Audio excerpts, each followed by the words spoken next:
Hello and welcome back to Real Talk with Realtors about real things, real stuff, and real estate mostly. Yeah.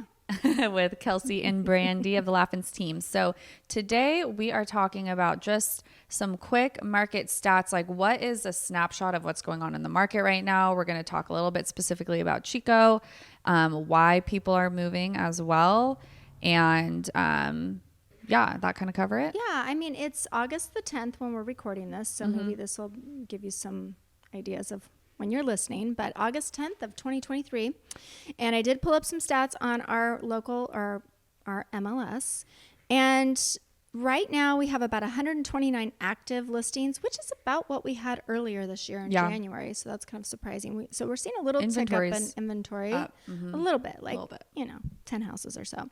Yeah. Roughly 20% of those are listed at over $1 million, anywhere from $1 million to, well, you just saw one for 41 million. No, just kidding. It was a mistake on Zillow, but, I just saw one that was almost 2.5 million get listed. Yeah, so, I mean, like yesterday. Yeah, 20% of our active listings being over $1 million is bonkers. That's a lot. That's wild. I was just talking about in 2005 or 7 or 8, I had a client that wanted to buy something at 900,000, and it was just so amazing. That would be that like never selling back then. $1.5 million now, right, or more. Or more. So let's go back to 129 active. 20% of those are over $1 million, listed for over $1 million. Year to date, we have 480 closed.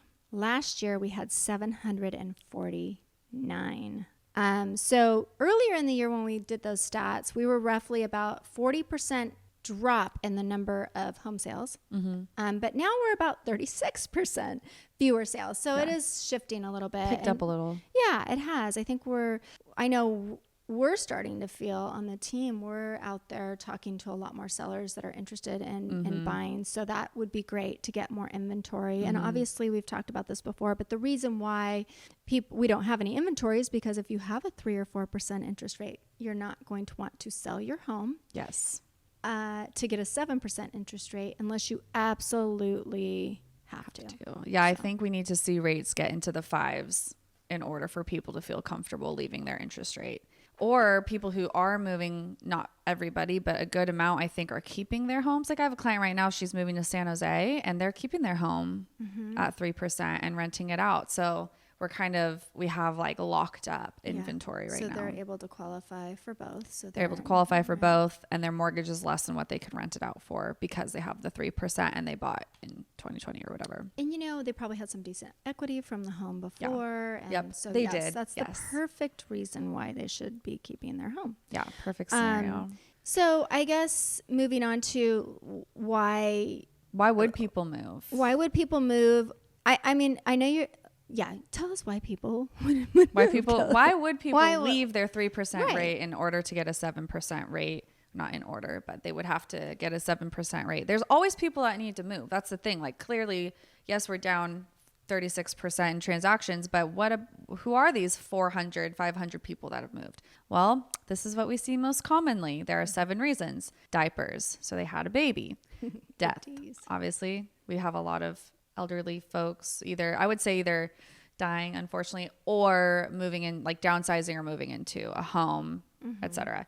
Diamonds, somebody got married, or a lot of times I'm seeing with people, millennials my age, younger millennials too, they're buying a home before getting married because weddings are expensive, but they value home ownership more. So they're having to kind of choose unless they have a lot of family help. And a lot of them are choosing to buy a home together. That is brilliant. Yeah. We should have talked about that in an earlier podcast. We can. Instead of having a big wedding. A $50,000 wedding.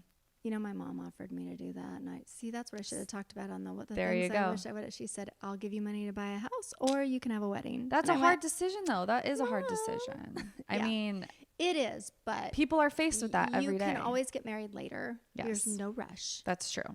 And I know a lot of friends of mine who are eloping or they're doing a destination wedding that's a lot cheaper, and then they like make a vacation out of it. Okay, so diamonds, basically getting married or shacking up.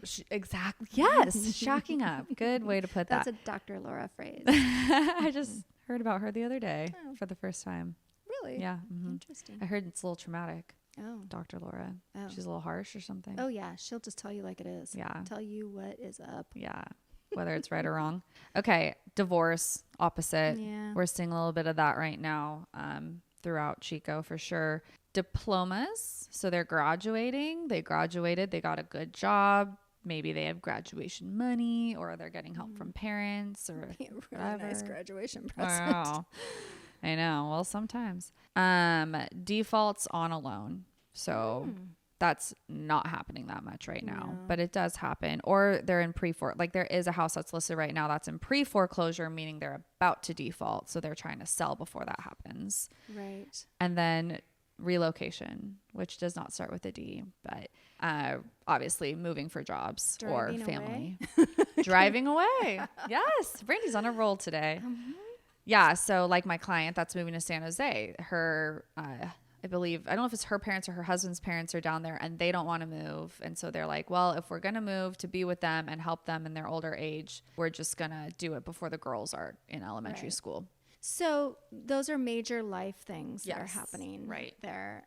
But before we had people that, I think I want to have a swimming pool. Yeah. I'm just going to sell my house and buy a house with a swimming pool. They're not just doing upsizing that anymore because it's not worth it. You're not going to leave your 3 or 4% to do 7% to get a pool. Or yes, I need an extra bedroom. Never mind. We'll just live here in harmony. Yeah. We'll build an extra bedroom. That's another thing we're seeing is more renovations happening for people who need to make their current home work. Right. Or garage conversions and things like deciding not that. to sell. Yeah. So everybody's got a different reason that they need to sell or want to sell. And so I think that's one of the reasons, though, that's the major factors are in life are why those are the only people that are selling. And that's why we are seeing but I think having a decreased inventory is actually saving us, because if we did have a plethora of inventory, prices would go down. Right. Because of mortgage. And we wouldn't have as many buyers. Yeah. It would just be a whole different story. Yeah. Very different. And I think we're kind of in a market that it's the first time we're seeing a market like this economically. You had some good advice that you gave to the entire team about what you've been talking to your buyers about, the ones that want to wait until next year or the year after. You want to share that with our because I've been fans? Talking. Yes. Anybody out there looking to buy real estate? No, but I work with a lot of people who are in their 20s and 30s. And they are naturally a little bit more nervous and apprehensive about buying their first home, understandably. But they're saying, I heard prices might go down, or I heard that rates are going to go down, or I'm going to wait for interest rates to go down, because they did live through that 3% environment and they didn't buy. And so they're really hoping to at least get like a 4 or 5% again, which could be realistic, but who knows how long that's going to take. Anyways, so what I'm saying is, just like you, I've talked to a lot of people who are waiting for rates to go down. And when they do, all those buyers are going to get back into the market and they're going to be your competition. So you're going to be paying more for the same home. You still are likely going to be in the 5s interest rate. So it's still higher than maybe what they're thinking or what they would have got. I don't know what they're used to. We're not going back to 3 or 4%. We're not going back to 3 or 4. So in my opinion, I would rather have less competition because it's less stressful, it's less emotional. You have more negotiation power when it comes to repairs and credits and prices sometimes. And then you can refinance down the road. Like if you do have a 7% and we are expected to get into the 5s next year, you can refinance. Right. That is an option as long as you still have your job. You still have to qualify for the new loan. That's the caveat there, but so it's you're likely. Saying the bottom line is if you wait, you could end up paying more for the home because you're going to have to compete against more buyers, bid higher. Yes, who have the same exact thoughts as you. So again, like we talked about in one of our previous podcasts, if you're ready, you can afford it, you're comfortable with the payment, you should just not let the market dictate what you're going to do. Just jump in, buy your first home, and then we can refinance down the road, or hopefully you're comfortable with the payment and you can just stick it out for 5 years or so. Yeah. Okay. Cool. Well, like it. That's our market update. And it's always buy a house if you can. Yeah. it's not really just an some update, interesting but stats about our local market. It is. It's very interesting to look back at what's happened in the past and what's happening today. So I think the big lesson there is that we have seen a lot fewer sales, and there are a certain group of people that are selling, but it isn't everybody like it was before. Yes. Yep. There you have it. Well, thanks for that. Love it. Okay. See you guys on the next one.